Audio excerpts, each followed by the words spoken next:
Hi there friends, Rebecca here, the Dragon Librarian from Farmington Community Library, and I've got Lala with me here today to talk to you about a book that, oh my goodness, I fear I will never ever stop talking about this book and hyping it up because it completely blew me away.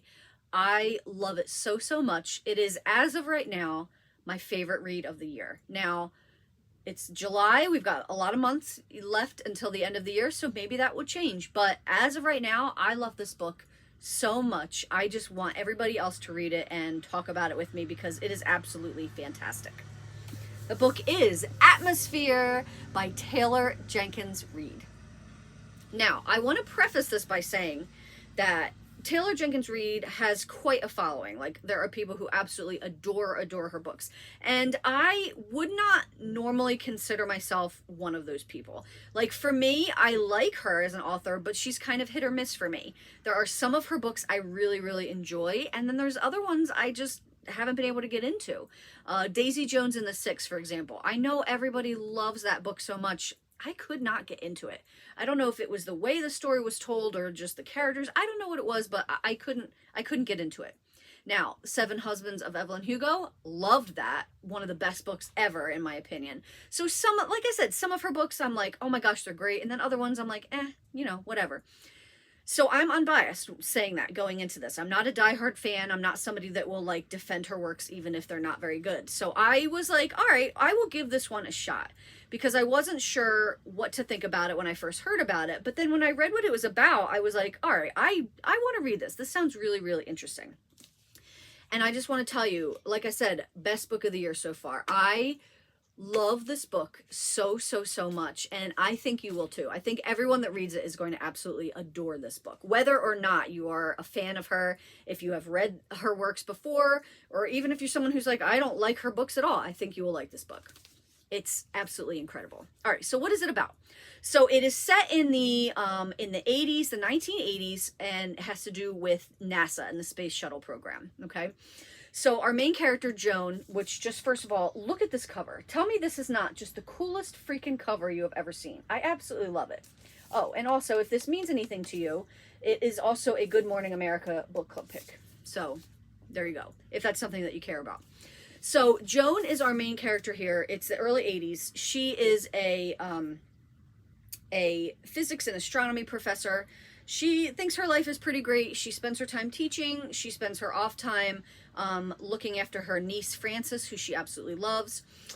But then there is this call that NASA puts out for female scientists for their space shuttle program. And suddenly she realizes that she wants nothing more than to be a part of this. She wants to be a woman that goes out into space. Because remember, this is the 1980s. They didn't even really have that many women working at NASA at this point, and it was a very sexist world. So through all the thousands and thousands of applications, she ends up becoming a part of this program. So she goes and starts training with all these other people. You've got this pilot named Hank. There's this flight specialist Lydia, who is like really no nonsense person. You've got this aeronautical engineer named Vanessa. You've got this really lighthearted other guy named Griffin, and you've just got all these characters that Joan is studying with and learning with and training with together, and they all just become really close. Now, I want to preface this by saying that this book goes back and forth in time a little bit, okay? So in the very beginning of this book, before we know who Joan is, before we know who Vanessa is, or Griffin, or Hank, or Donna, or Lydia, or anybody, we are shown that there is a flight happening, and there's something that has gone very wrong. And Joan is not on the aircraft. She is down and is the Capcom, which is basically like, the person receiving the information from the people on the aircraft. So she is listening to all her friends that are up there and loved ones up there, and there's all this stuff going on, and she can't really do anything about it, and we can't do anything about it. And at this point, I just want to point out one of the biggest things about this book that's amazing is at this point in the story, we're like, okay, I'm riveted by this disaster that's happening out in space, right? There's this crew of people I've seen movies about stuff like this before. It's very interesting. It's very fascinating. But we don't have an emotional attachment to these characters yet. So that's the very, very, very beginning. We see what's happening, not the ending of it, but we see what's happening and what has gone wrong on this mission. Now we're backtracking. Now we're getting to meet Joan. We're getting to see her struggles. We're getting to see her go to this space program, make friends with all these people, develop relationships with all these people. And as Joan is developing relationships with all these people, so are we as the readers.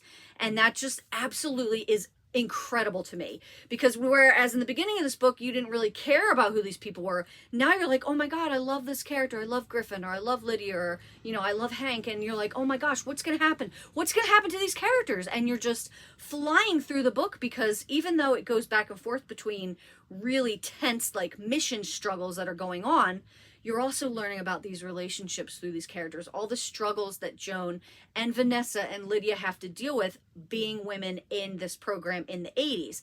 And the 80s is not that long ago, as someone born in the 80s likes to continue to tell herself. It was not that long ago. It's hard to imagine how bad the sexism and the misogyny was back then. Then again, maybe it's not too hard to imagine that. But reading about her struggles and reading about how the women, how hard they had to work and all the obstacles they had to face to get their place at the table was absolutely incredible.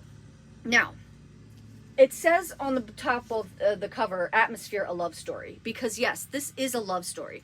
This is not just about misogyny in the space program. It's not just about space shuttles and all that stuff. It's not just about women in the field. It's also about Joan and how she falls in love with her fellow cadet Vanessa, and how back in the 80s, same-sex partnerships were not as, I don't want to say they weren't as prevalent, because they were as prevalent, but they had to hide a lot more back then than they do now. So there's also dealing with that whole obstacle, especially because all eyes are on these people. And Joan knows and Vanessa knows that any scrutiny that gets put on them, they're going to be out of this program. So it's trying to balance this growing relationship with this relationship that they have with the program, with NASA, with all this.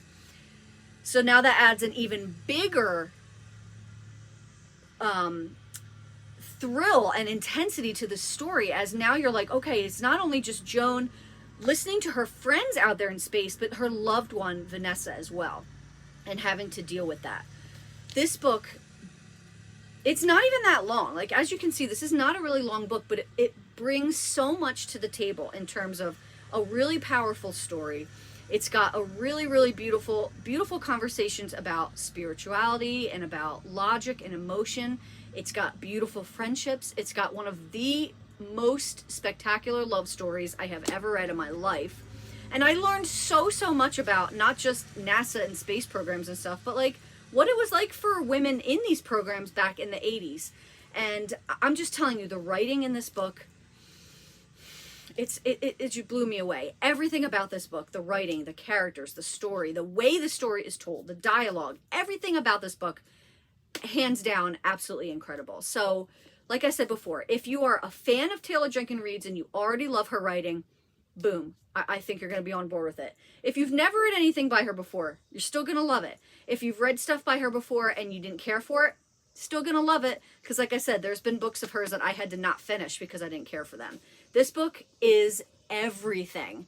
And I won't stop talking about it until everybody has read it and told me what they think of it. So I hope that you will pick this up and give it a try, because it is amazing.